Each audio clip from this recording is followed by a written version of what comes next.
ভালোবাসা কি? একজন ছাত্র তার টিচারকে জিজ্ঞাসা করলো, ভালোবাসা কি?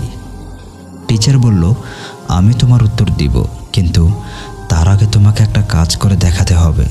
আমাদের স্কুলের সামনেই যে একটি ভুট্টার ক্ষেত আছে, তুমি সেখানে যাও এবং সবচেয়ে বড় ভুট্টাটি নিয়ে ফিরে আসো। কিন্তু একটা শর্ত আছে, তুমি সবচেয়ে বড় ভুট্টাটি খুঁজে নিয়ে আসবে এবং খুঁজতে খুঁজতে যে ভুট্টাটি পেছনে ফেলে গেছো তার নিতে পারবে না। ছাত্রটি মাঠে গেল এবং ভুট্টা ক্ষেতের প্রথম সারিতে খোঁজা শুরু করলো। সেই সারিতে একটা ভুট্টা ছিল, কিন্তু সে ভাবলো হয়তো সামনের সারিতে আরও বড় কোনো ভুট্টা তার জন্য অপেক্ষা করছে। পরে যখন সে মাঠের অর্ধেকের বেশি খোঁজা শুরু করলো, তখন বুঝতে পারলো এদিকের ভুট্টাগুলো ঠিক অতটা বড় নয় যেটা সে আগে খুঁজে পেয়েছিল। ছাত্রটি বুঝলো যে সবচেয়ে বড় ভুট্টাতে সে পেছনে ফেলে এসেছে। এজন্য তার অনুশোচনার শেষ থাকলো না। তাই সে খোঁজা বাদ দিয়ে খালি হাতে টিচারের নিকট ফিরে গেল। টিচার তাকে বলল, এটাই ভালোবাসা।